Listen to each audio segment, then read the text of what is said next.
आ रही। चलिए प्रारंभ करते हैं। सभी लोग हाथ जोड़ लीजिए पंच परमेष्टि के स्मरण पूर्वक। नमो अरिहंताणं, नमो सिद्धाणं, नमो आयरियाणं, नमो उवझायाणं, नमो लोये सव्यसाहूणम्।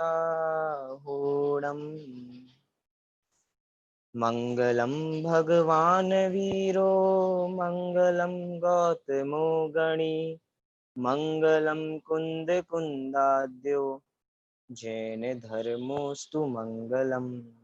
सर्वमंगल मांगल्यम, सर्वकल्याणकारकम, प्रधानम सर्वधर्माणां, जैनम जयतु शासनम, जैनम जयतु शासनम। पंडित टोडरमल जी की 300वीं जन्म जयंती के उपलक्ष्य में ये जितना भी अपना कार्यक्रम चल रहा है, इसी में छात्र प्रवचन के रूप में आज का जो विषय है, क्योंकि पंडित टोडरमल जी के ऊपर ही पूरा शिविर केंद्रित है, तो विषय भी पंडित टोडरमल जी के मोक्ष मार्ग प्रकाशक के ग्रंथ से ही आधारित रहेगा। पंडित टोडरमल जी की क्रांति, उनका मोक्ष मार्ग प्रकाशक ग्रंथ। कौन थे पंडित टोडरमल जी, कैसी क्रांति थी उनकी, क्या था मोक्ष मार्ग प्रकाशक, क्या लिख दिया पंडित टोडरमल जी ने जिसके कारण इतनी बड़ी क्रांति हो गई।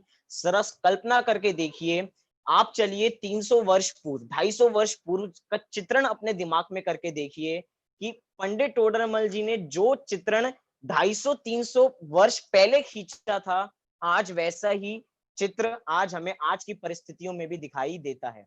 पंडित टोडरमल जी का पूरा नाम कहूं तो उनकी उपाधि के बिना वो नाम पूरा नहीं हो सकता। वो उपाधि आचार्य कल्प, और पूरा नाम बोलूं तो आचार्य कल्प पंडित प्रवर टोडरमल जी, अर्थात पंडितों में भी प्रवर अर्थात श्रेष्ठी है और साथ में आचार्य कल्प है।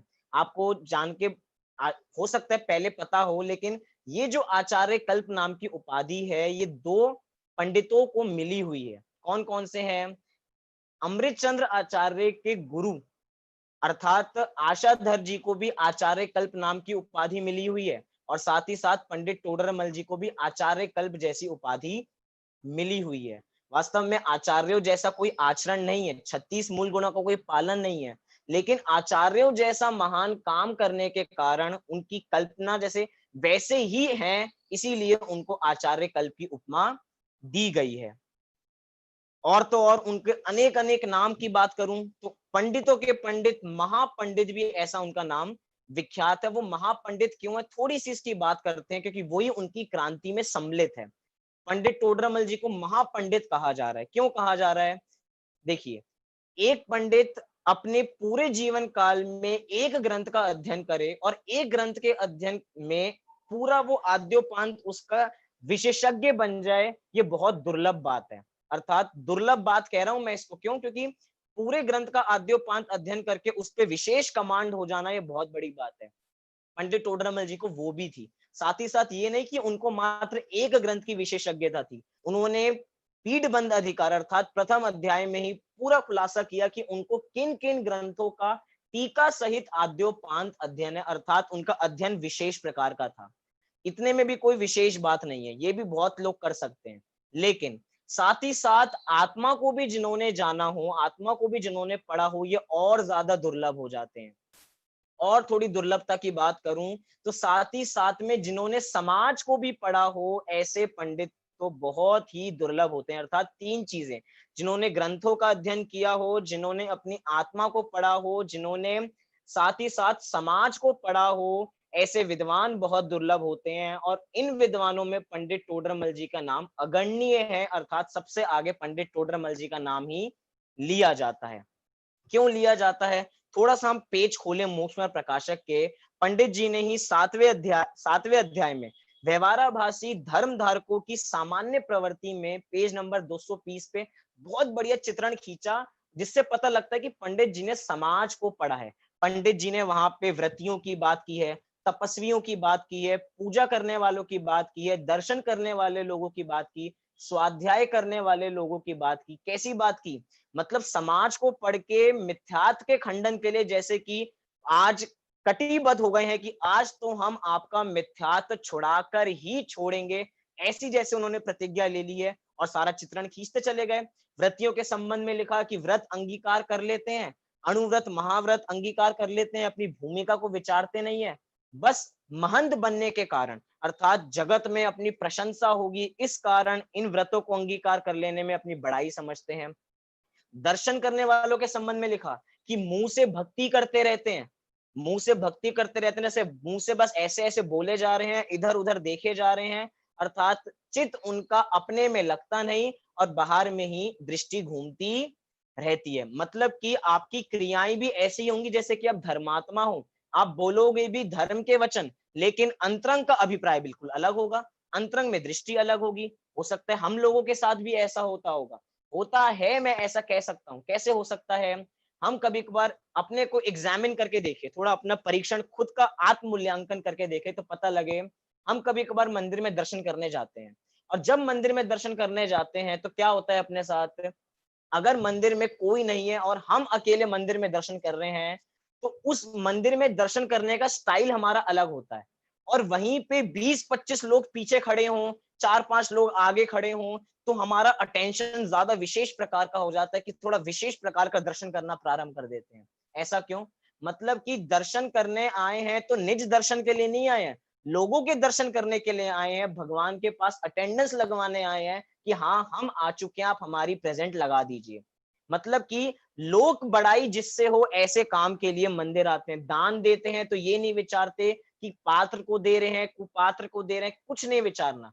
क्या विचारना? बस जिस प्रकार भी अपनी बड़ाई हो जगत में, वो सारे कार्य करना और उसको ही धर्म समझना। इससे पता लगता है पंडित जी ने समाज को कितनी गहराई से पढ़ा है, अर्थात उनको साथ साथ तत्व भी परोसना है, उनको अध्यात्म भी परोसना है, अध्यात्म में आगम गर्भित युक्तियां भी देनी है और साथ ही साथ समाज को भी सुधारना है। क्यों? क्योंकि पंडित जो होते हैं, पंडित होते कौन है वास्तव में? थोड़ा इसका विचार करें। हम उनको कह रहे हैं आचार्य कल्प पंडित प्रवर, पंडितों में भी जो श्रेष्ठतम है। तो पंडित कौन होते हैं? जो गाइड करते हैं मिसगाइडेड पर्संस को, वो गाइड मिसगाइडेड पर्संस, अर्थात समाज के सुधारक होते हैं। समाज में जो रूढ़िवादी चल रही होती हैं, जो गलत तौर तरीके होते हैं, उसका खंडन के लिए उनको एक आधिकारिक रूप मिल जाता है, उसका विवेचन करने के लिए वो होते हैं पंडित। लेकिन इतने मात्र काम से उनको पंडित प्रवर नहीं कहा जा रहा। उन्होंने उनको ये डर था कि अगर पंडित तो समाज को सुधारने के लिए हो जाएंगे, लेकिन अगर पंडित ही चूक गए तो, मतलब कि अगर पंडितों से गलती होने लग गई तो क्या होगा? तो उन्होंने 7वां अधिकार विशेष रूप से लिखा, जिसका था जैन मिथ्या दृष्टियों का विवेचन।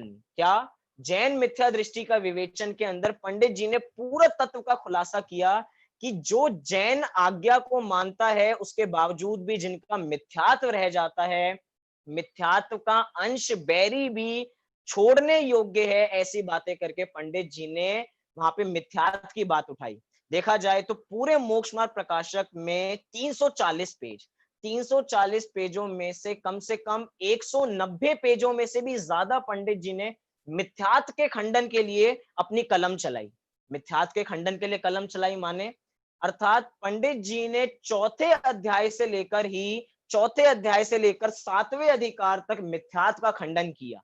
क्यों किया मिथ्यात्व का खंडन? क्योंकि मिथ्यात्व ही सबसे बुरा है, मिथ्यात्व ही सबसे बड़ा पाप है। ये सारे वाक्य उनके हैं, पंडित टोडरमल जी के, कि सबसे बड़ा पाप मिथ्यात्व को छोड़ के उसको त्यागने का प्रयास कीजिए। मतलब सप्त व्यसन से भी बड़ा पाप मिथ्यात्व है, इसलिए मिथ्यात्व को सबसे पहले छोड़िए, ऐसे पंडित जी ने बात की है। चौथे से लेके 7वें में कभी कभार क्या लगता है कि चौथे में तो अग्रहित मिथ्यात्व है, अपने 5वें में अन्य मत की विवक्षा की गई, अन्य मत मीमांसा की गई है, 6वें अधिकार में कुदेव आदि की बात की गई है, और 7वें में अपनी बात की गई है। 7वें में अपनी बात क्यों की गई? क्योंकि जैन की बात की गई है। भैया आगे देखो, जैन मिथ्या दृष्टि का विवेचन है। पंडित जी ने चौथे से लेके 7वें तक सब कुछ मिथ्या दृष्टियों के लिए लिखा। अर्थात 8वें अधिकार की शुरुआत में जो वाक्य लिखे कि मिथ्या दृष्टि को जो हम उपदेश दे रहे हैं, वो ही वास्तव में सबसे ज्यादा उपकार है, कि वो सम्यक की प्राप्ति करेगा, इसलिए उसको समझाना ही परम उपकार है। ऐसी पंक्तियों से उन्होंने प्रारंभ किया 8वां अधिकार। मतलब कि हर जगह पंडित जी मिथ्यात्व पर 2 गुना ताकत से वार करना चाहते हैं कि किसी भी तरह हम मिथ्यात्व को छोड़ें। अगर हमने आज सुबह के सत्र को थोड़ा अच्छी तरह से सुना हो, तो आदरणीय अभय जी भाई साहब ने बहुत बढ़िया बात कही। उन्होंने कहा कि पंडित जी ने चौथा अधिकार लिखा, 5वां अधिकार लिखा, 6वां अधिकार लिखा, लेकिन अगर पंडित जी 7वां, 8वां अधिकार नहीं लिखते और सीधा 9वां अधिकार लिखते, तो लोगों को कोई फर्क ही पता नहीं लग पाता। उनको लगता सामान्य बात चल रही है। क्यों? क्योंकि मिथ्यात्व 2 प्रकार के होते हैं, ग्रहित मिथ्यात्व, अग्रहित मिथ्यात्व। चौथे में उन्होंने अग्रहित मिथ्यात्व की बात कर ली, 5वें 6वें में उन्होंने ग्रहित मिथ्यात्व की बात कर ली, हो गई सारी बात। लेकिन नहीं, पंडित जी को जैनों में जो मिथ्या दृष्टि छुपे हुए हैं, अर्थात स्वाध्याय करने के बावजूद भी, 7 तत्व के नाम जानने के बावजूद भी जो भेद विज्ञान नहीं कर पाते हैं, उनके लिए पंडित जी ने 7वां अधिकार लिखा। जैन मिथ्या दृष्टि का विवेचन, इसका विशेष खुलासा भी जो गोष्ठी होगी इसमें होने वाला है 7वें अधिकार के दूसरे विभाग में। मतलब कि पंडित जी का पूरा चित्रण ऐसा था कि किसी भी तरह मिथ्यात्व जो बैरी है अपना, उसका नाश होना चाहिए। मिथ्यात्व नष्ट नहीं होगा तो बाहर में कुछ भी किया जाए, कुछ भी कार्यकारी नहीं है। और यही चीजें हैं, मतलब चौथे से लेके 7वें तक में पंडित जी ने जो मिथ्यात्व का खंडन किया, हो सकता है यही पंडित जी की मृत्यु दंड का कारण बना, कि उनको इसी कारण उनको मृत्यु दंड दी गई। पंडित जी को बहुत बार मारने का प्रयास किया गया, एक बार ही नहीं, 2 बार मारने का अनेकों बार किया, लेकिन 2 बार जो मैं बताता हूं, पहली बार पंडित जी को मारने का प्रयास किया, लेकिन पंडित जी बच गए। कैसे बच गए? पंडित जी ने अपने ग्रंथों में बहुत सारे आगम उल्लेख दिए कि अन्य ग्रंथों के भी उदाहरण पेश किए हैं, उन्होंने उद्धरण प्रस्तुत किए हैं कि इस ग्रंथ में ये लिखा है, इस ग्रंथ में ये लिखा, इस ग्रंथ में ये लिखा, अनेक, मतलब कि मनुस्मृति का दिया, हनुमान पुराण का उदाहरण दिया, अनेक दिए, लेकिन सारे उद्धरण तो दे दिए। अब जो जिन लोगों को पंडित जी से बैर था, जिन लोगों को अपना मिथ्यात्व पसंद था और इन बातों से उनका मिथ्यात्व टूटता था, तो उन्होंने पंडित जी का विरोध करना प्रारंभ कर दिया। उन्होंने राजा के कान भरने प्रारंभ कर दिए। वे राजा के पास गए, उनसे कहा, देखिए ये आपके पंडित टोडरमल जी हमारे बारे में क्या क्या गलत गलत लिखते हैं, ऐसा तो शास्त्रों में भी उल्लेख नहीं है, पता ही नहीं कहां से लिखते हैं। राजा को बड़ा आश्चर्य हुआ, क्योंकि किसी के भी धर्म के विरुद्ध कोई बात करे, राजा ये बात सहन कर सकता नहीं है। उन्होंने पंडित टोडरमल जी को बुलाया, सबको बुलाया, और सारी उन्होंने बात की कि पंडित जी आप ऐसा क्यों करते हो, आप अन्य मत का विरोध क्यों करते हो? तो उन्होंने कहा, हम कोई विरोध नहीं करते हैं। बाकी लोग भी पूरी तैयारी से आए थे। उन लोगों ने जितने भी ग्रंथ थे, उन ग्रंथों में से वो प्रमाण ही हटा दिए। मतलब कि जो जो प्रमाण पंडित जी ने प्रस्तुत किए थे अपने मोक्ष मार्ग प्रकाशक में, वो प्रमाण अपने ग्रंथों में से हटा दिए। और अब बात क्या रह गई? अब तो वो चीजें उपलब्ध ही नहीं है, लेकिन पंडित जी के पास वो प्रतियां उपलब्ध थी जिनसे उन्होंने आगम उद्धृत किया था। उन्होंने वो मंगवाया और वे बच गए, लेकिन दूसरी बार वे बच नहीं पाए। वो छोटा बच्चा होता है ना, एक छोटा बच्चा किसी चीज की जिद करता है और उससे अगर वो चीज छीन ली जाती है तो वो बहुत रोता है, बहुत हाथ पैर मारेगा, घर की चीजें फोड़ेगा, मतलब पूरा क्रोध करेगा अगर उसकी मनपसंद चीज उससे छीन ली जाए तो। ऐसे ही उन लोगों के साथ हो रहा था। किन लोगों के साथ? जिन लोगों का मिथ्यात्व टूट रहा था पंडित जी की बातों के साथ। क्यों? मिथ्यात्व लगता तो अच्छा है, क्योंकि जो सुखाभास है उसी में उनको सुख मिल रहा है। मतलब कि एक तरीके से गलत मान्यता में जीने में लोगों को आनंद आ रहा था, और पंडित जी की सच्चाई लिखने से उनको सच्चाई कड़वी लग रही थी, तो उन्होंने उनको मृत्यु दंड तक पहुंचा दिया। क्यों? क्योंकि जो सच्चाई होती है कभी भी छिपती नहीं है, क्योंकि ट्रुथ हमेशा कड़वा होता है, सच कड़वा होता है, और लोगों को सच कड़वा लगा और लोगों ने मृत्यु दंड दे दी। आज भी जितना विरोध इसके संबंध में चलता है वो इसीलिए चलता है। क्यों? क्योंकि लोग इन बातों से जलते हैं। उन लोगों का मिथ्यात्व गलता है तो उनको लगता है नहीं नहीं, मिथ्यात्व नहीं गलना चाहिए। लेकिन सोचिए, पंडित जी ने अपनी पूरी जीवन, इतना अल्प जीवन उन्होंने मिथ्यात्व के खंडन के लिए लगा दिया। सोचिए किस प्रकार की क्रांति उन्होंने जगत में की होगी। अपने समाज में क्रांति नहीं की, अन्य जगत में भी, अर्थात अन्य जगत से माने बाहर के देशों में भी क्रांति की मोक्ष प्रकाशक ग्रंथ से। क्योंकि विषय क्या है? पंडित टोडरमल जी की क्रांति, उनका मोक्ष मार्ग प्रकाशक। क्या होता है मोक्ष मार्ग प्रकाशक? जैसे कि मोक्ष मार्ग प्रकाशक। मोक्ष मार्ग कहीं गया नहीं था, मोक्ष मार्ग बस ओझल हो गया था। उस ओझल मोक्ष मार्ग को पंडित जी ने अपनी सुंदरतम शैली से, विवेचात्मक शैली से उसको खोल के रख दिया, एक तरीके से उसको उजागर कर दिया। मतलब कि लोगों ने प्रयास किया उस मोक्ष मार्ग को दबा दिया जाए, लेकिन एक अंगारा होता है, अंगारा, अंगारा बाहर रख दिया जाए, वो जल रहा हो, उस पे राख डाल दो, तो अंगारा जलना वो छुप तो जाता है, लेकिन उसकी आग अंदर से बुझती नहीं है। लोगों ने पंडित जी को मारने का प्रयास किया। थोड़ा और प्राचीन काल में जाइए, अकलंक निकलंक को याद कीजिए। निकलंक जी की भी मृत्यु हुई, निकलंक जी को भी मारा गया, पंडित टोडरमल जी को भी मारा गया, लेकिन व्यक्ति को मारने से धर्म का नाश कभी नहीं हो जाता। धर्म तो हमेशा जयवंत रहता है। आज 250 वर्ष से ये मोक्ष मार्ग प्रकाशक ग्रंथ पढ़ने में आया है, तो आगे भी इसी ग्रंथ से मोक्ष मार्ग प्रकाशक का मोक्ष मार्ग प्रकाशित होता रहेगा। आप सोच रहे होगे मोक्ष मार्ग प्रकाशक ग्रंथ में कहीं प्रकाशन तो आया ही नहीं, पंडित टोडरमल जी तो संसार संसार की बात करते रह गए। जैसे ही 9वें अधिकार में मोक्ष मार्ग का विवेचन प्रारंभ किया, अंतिम में बहुरी शब्द भी पूरा नहीं लिख पाए, बहु शब्द पे ही जो भी परिस्थितियां घटी हो वो ग्रंथ पूरा नहीं हो पाया, तो इसमें मोक्ष मार्ग का तो प्रकाश हुआ ही नहीं। लेकिन ऐसा नहीं है, एक तरीके से प्रतिपक्षी का विवेचन करने से जो विवेचन करना था मोक्ष मार्ग का, उसका विवेचन ऑटोमेटिकली हो जाता है। मतलब उनको संसार संसार के अभाव पूर्वक ही मोक्ष होता है, इसीलिए उन्होंने बंधन पूर्वक ही मोक्ष होता है, तो उन्होंने पहले बंधन का विवेचन किया। बंधन के विवेचन के बाद बंधन के अभाव पूर्वक विवेचन किया कि बंधन के अभाव में क्या है, उसका विवेचन पूरा विस्तार से बाद में करने वाले थे। लेकिन ये ग्रंथ अपूर्ण होते हुए भी अपूर्व तो जरूर है, कालजयी कृति है, अर्थात मोहशय कृति है। कितने नाम दिए जाएं इस क्रांतिकारी कृति को, वो कम ही रहेंगे। आइए अब हम थोड़े उन क्रांतिकारी वाक्यों के ऊपर चलते हैं जिसने समाज में क्रांति कर दी। आदरणीय दादा ने भी अपनी प्रस्तावना में, मतलब मोक्ष मार्ग प्रकाशक ग्रंथ की प्रस्तावना में बहुत सारे क्रांतिकारी बिंदु दिए। उन्हीं में से कुछ बिंदुओं पे चर्चा करते हैं कि वो कौन से क्रांतिकारी बिंदु थे जिससे समाज में क्रांति हो गई।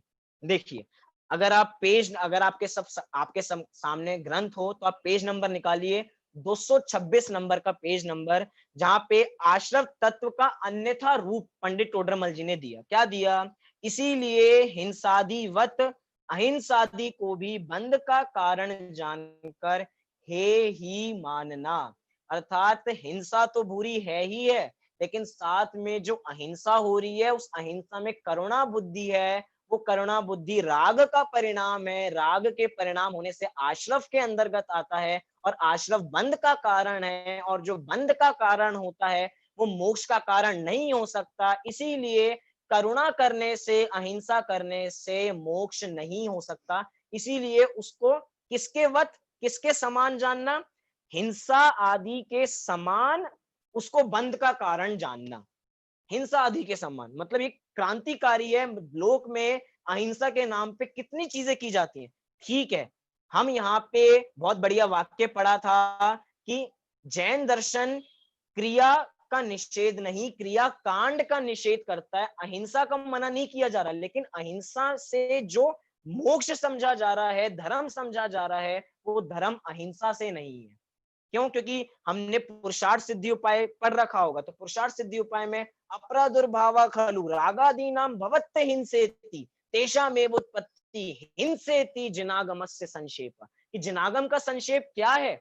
जिनागम का संक्षेप बताया कि हिंसा क्या और अहिंसा क्या। रागादि परिणामों की उत्पत्ति ही हिंसा है, और रागादि परिणामों की उत्पत्ति ना होने का नाम ही अहिंसा है।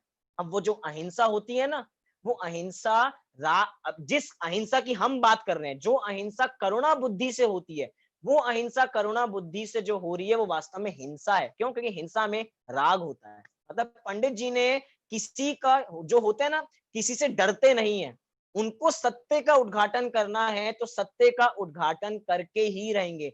ये नहीं कि जो सामने बैठे हैं उनके जैसी बातें करने लग जाएं, सामने तो जो सुनने वाले हैं उनके जैसी बात करने लग जाएं, ऐसा कुछ नहीं। पंडित जी को मिथ्यात्व का खंडन करना था, उनको श्रद्धा सम्यक करनी थी, तो उन्होंने पूरा अच्छी तरीके से विवेचन किया। आप पृष्ठ नंबर 2 244 भी निकाली है, बहुत बढ़िया विवेचन किया 244 में भी, जहां पे सम्यक चारित्र का अन्यथा रूप लिखा। क्या लिखा पंडित जी ने वहां पे? उन्होंने लिखा पर द्रव्य कोई जबरन तो बिगाड़ता नहीं है, अपने भाव बिगड़े तब वह भी बाह्य निमित्त है। इतनी सी पंक्ति पढ़ी, पंक्ति बड़ी है लेकिन इतना से अपना काम हो जाएगा। क्या? पर द्रव्य कोई जबरन तो बिगाड़ करते नहीं है, मतलब पंडित जी ने जो मिथ्यात्व है अपना पर कर्तृत्व का, कि पर मेरा कुछ करता है, पर मुझे जीवन मरण कर सकता है, पर मुझे सुखी दुखी कर सकता है, ये पूरी कोरी झूठी बातें हैं। क्यों? क्योंकि पर तो कुछ है ही नहीं वास्तव में। पर द्रव्य कोई जबरन तो बिगाड़ता नहीं है, जो कुछ होता है बाह्य निमित्त जरूर है, लेकिन रागादि परिणामों की उत्पत्ति तो हम में खुद से ही हुई है, किसी अन्य ने वो रागादि परिणामों की उत्पत्ति नहीं की है। मतलब ये चीजें ऐसी हैं, हम दूसरों पे दोष देने लग जाते हैं कि सामने वाले की वजह से हमें ऐसा हुआ, सामने वाले की वजह से ऐसा हुआ, दूसरों पे दोष कि इसकी वजह से जीवन मरण हुआ, इसकी वजह से सुख दुख हुआ, लेकिन वास्तव में ऐसी बातें ही नहीं है। हम देखते हैं कि अगर हमें गाली देने का परिणाम आए, कोई हमें सामने से गाली दे तो हमें गाली देने का परिणाम आता है, या उसके बिना भी गाली देने का परिणाम आ जाता है। ऐसे लोग हैं जो सामने नहीं है, जो उनका विरोधी है वो सामने नहीं है, लेकिन गाली देने का परिणाम आ जाता है। मतलब पर द्रव्य तो कुछ नहीं है, जो कुछ होता है वो अपने अंदर से होता है, अपनी ही भूल है, और अपनी भूल को सुधारेंगे तो ही वो सच्चा काम हो पाएगा। और पंडित जी ने आगे बातें लिखी। पंडित जी ने 192 पेज नंबर पे बहुत बढ़िया बात लिखी कि सबसे पहले पहले बड़ा पाप छुड़ाकर फिर छोटा पाप छुड़ाया जाता है। क्या मतलब है? छोटा पाप और बड़ा पाप क्या होता है? तो पंडित जी ने बताया, बड़ा पाप मिथ्यात्व है, छोटा पाप सप्त व्यसन आदिक है, अर्थात जुआ, आमिष, मदिरादारी, आंखें टक चोरी पर नारी, ये ही सातों व्यसन दुखदाई दुरित मूल दुर्गति के भाई। इन सातों व्यसनों को छोड़ने से पहले आप पहले मिथ्यात्व को छोड़ो। क्यों छोड़ो? क्योंकि सबसे पहले बड़ा पाप छुड़ाया जाता है, छोटे पाप तो ऑटोमेटिक छूटते चले जाते हैं, वो तो स्पीड ब्रेकर की तरह है। हमें एक बार हमने बड़ा पाप छोड़ दिया तो छोटे पाप तो छूटते ही चले जाएंगे। सातवें अधिकार के अंत में पंडित जी ने लिखा कि संसार का मूल मिथ्यात्व है, मिथ्यात्व के समान अन्य कोई पाप नहीं है। क्या लिख दिया? क्या कहा? मिथ्यात्व के समान अन्य कोई पाप ही नहीं है। क्या हिंसा पाप नहीं, चोरी पाप नहीं, कुशील, ये सब क्या है? ये भी पाप है। लेकिन सबसे बड़ा पाप क्या है? सबसे बड़ा पाप तो मिथ्यात्व है। 24 परिग्रह के अंदर सबसे पहला परिग्रह किसका नाम? सबसे पहला परिग्रह अपना मिथ्यात्व। और आगे बात करूं मैं अपने, हम लघु जैन सिद्धांत प्रवेशिका देखते हैं, अंतिम प्रश्नों में प्रश्न उठाया कषाय किसे कहते हैं? तो कषाय में सबसे पहले कषाय किसको बताया? मिथ्यात्व को बताया, क्रोध को पहला नहीं बताया। पहला नंबर किसका दिया? मिथ्यात्व को दिया। अर्थात सीधा सीधा पंडित जी को मिथ्यात्व का नाश करना था, इसीलिए पंडित जी ने पूर्व भूमि का स्वरूप पूरे मिथ्यात्व का विवेचन करके उसका अभाव करने का प्रयास किया, और वो सफलतम प्रयास है। कोई एक बार इस ग्रंथ को दिल से पढ़े, अपने मन से पढ़े, पूरी सच्चाई से पढ़े, तो उसका मिथ्यात्व टूटे बिना रहेगा नहीं। लेकिन श्रद्धा सम्यक होनी चाहिए, विश्वास होना चाहिए, हाँ ये बातें सच्ची हैं। छठे अधिकार की बातें, कुदेवादी की बातें, पांचवें अधिकार में अन्य मत में श्वेतांबर मत की बात की, उदयवादी में क्षेत्रपाल पद्मावती की बात की। मतलब सोचिए पंडित टोडरमल जी जिस समय में थे 250 वर्ष पूर्व, उस समय कोई दिगंबर मुनिराज नहीं थे, दिगंबर मुनिराज कोई नहीं थे। क्या था वहां पे? हर जगह भट्टारक थे, हर जगह राग का पोषण था, सब कुछ। और उस समय सच्चाई की बात लिखनी बहुत हिम्मत की बात होती है।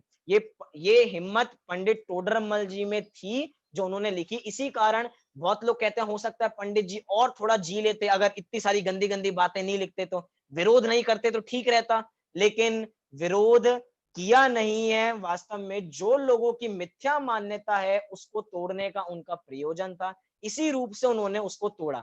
अंत में मैं थोड़ा सा अपने विषय को समराइज करके अपनी बात को पूरी करता हूँ। विषय बहुत सारा है, हमने क्रांति की बात कर रहे हैं। पंडित टोडरमल जी की क्रांति वो मोक्ष मार्ग प्रकाशक की बहुत रूपों से हो सकती है। आंतरिक क्रांति हो सकती है, आध्यात्मिक क्रांति हो सकती है, बाहर की बहिरंग क्रांति हो सकती है। बहिरंग क्रांति के रूप में तो पंडित टोडरमल जी ने शिथिलाचार को उन्होंने खंडन किया, शिथिलाचार का विरोध किया। जिस प्रकार का खंडन आचार्य कुंद कुंदेव ने अष्टपाहुड़ में किया, उसी प्रकार का शिथिलाचार का खंडन पंडित जी ने मोक्ष मार्ग प्रकाशक ग्रंथ में किया। और किस प्रकार का बहिरंग किया, अनेक अनेक अपेक्षाओं से आप सोच सकते हैं किस प्रकार उन्होंने बहिरंग विरोध किया, बहिरंग क्रांति की। आंतरिक क्रांति तो उन्होंने वास्तव में ये की है, मिथ्यात्व पर सर्जिकल स्ट्राइक कर दी कि किसी भी तरह हम आपके मिथ्यात्व को छुड़ा के रहेंगे, क्योंकि मिथ्यात्व का अंश जो बैरी है वो भी बहुत बुरा है, त्यागने योग्य है। इसीलिए पूरे मोक्ष मार्ग प्रकाशक का सार कहा जाए तो किसी भी तरह मिथ्यात्व को छोड़ के सम्यक की प्राप्ति करके शीर्ष हम सम्यक दर्शन की प्राप्ति करें। पंडित टोडरमल जी की क्रांति को अपनी क्रांति बनाए, मोक्ष मार्ग प्रकाशक की क्रांति को अपनी क्रांति बनाए, अपने अंदर वो आंतरिक क्रांति उतारें। इसी मंगल भावना से मैं अभी की बात को यहीं पे पूरी करता हूं।